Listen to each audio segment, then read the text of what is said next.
Working on a Mini Cooper is a bit of a pain because, well, it's mini.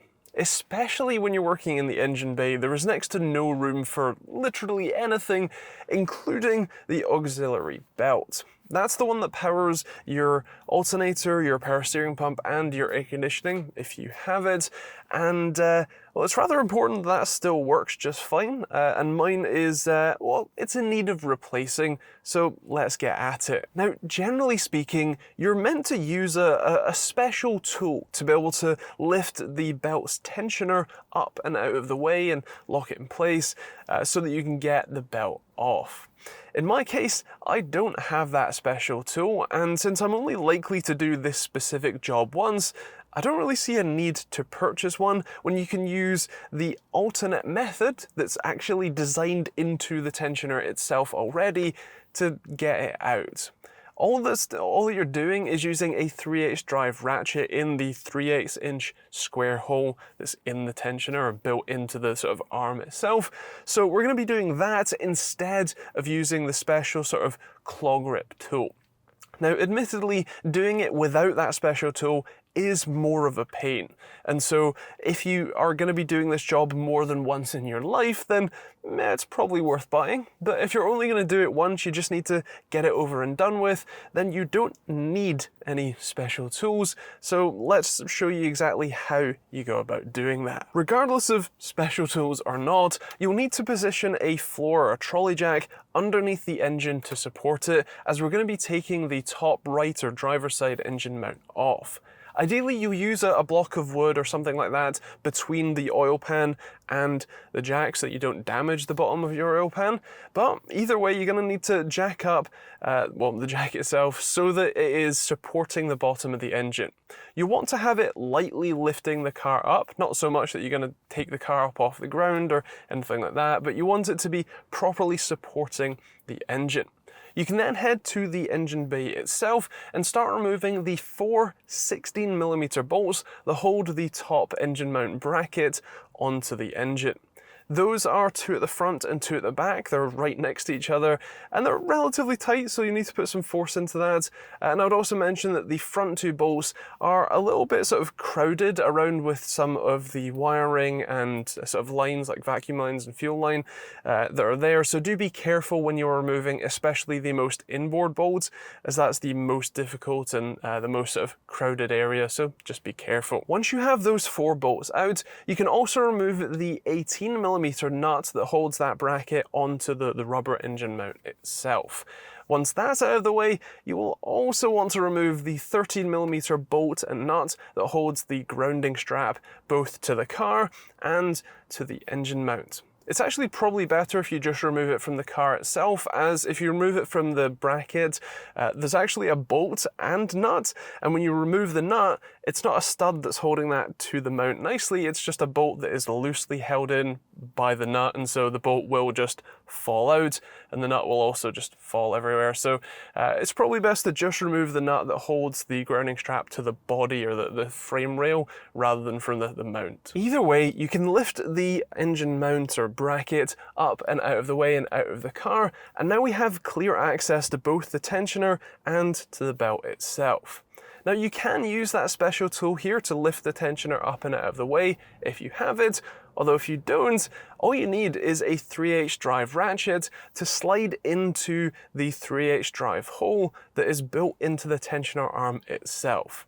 You will want to lower the engine down so that it is basically as low as you can get it, so that you can actually get the ratchet into that hole and clear the actual frame rail of the car. Otherwise, it's going to be pretty tight and you're going to have a difficult time getting a ratchet in.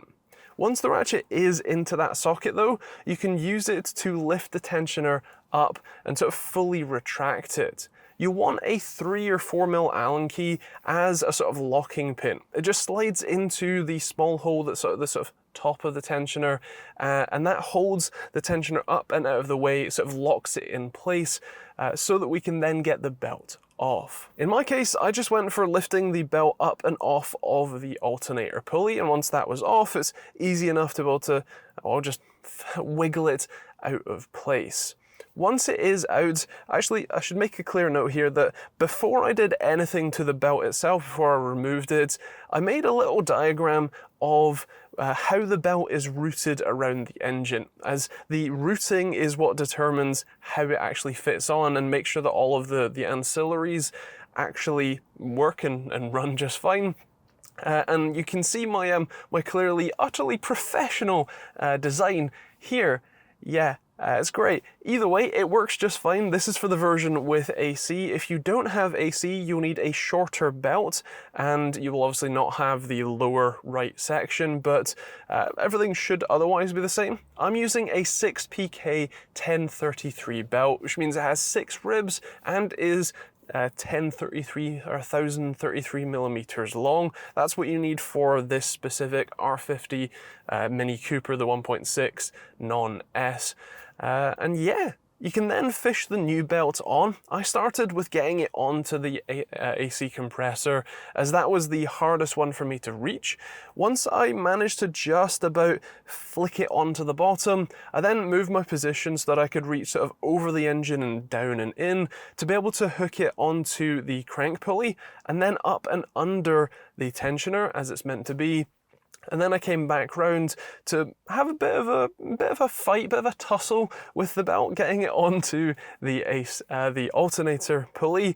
And after that fight, I won and I got it on, which is all good. It's all nicely in place. Everything's sitting properly.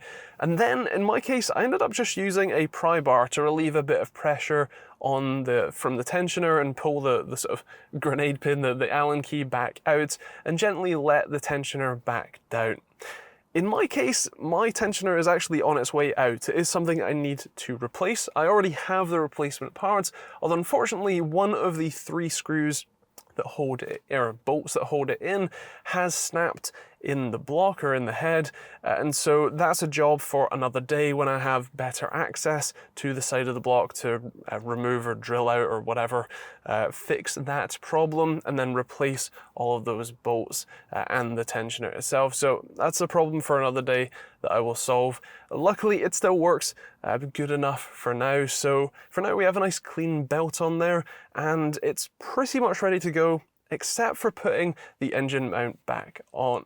In this case, it's pretty much just the reverse of the installation. You want to jack up the engine so that it's back up to being at the right sort of level, and then you can place the mount back in, hook that little bracket back on as well, and fish all 4 bolts back in. I would put the bolts in first as they are the most difficult to get aligned properly. You might have to manhandle the engine around a little so that the bolt holes actually line up, and you'll want to thread them in by hand to get started to make sure that you're not cross-threading them.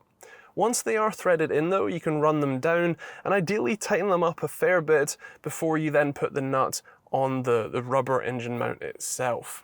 You want to tighten all of these up properly to as tight as they were before, and you will also want to remember to reattach the grounding strap so that your engine actually has a complete circuit to the rest of the car.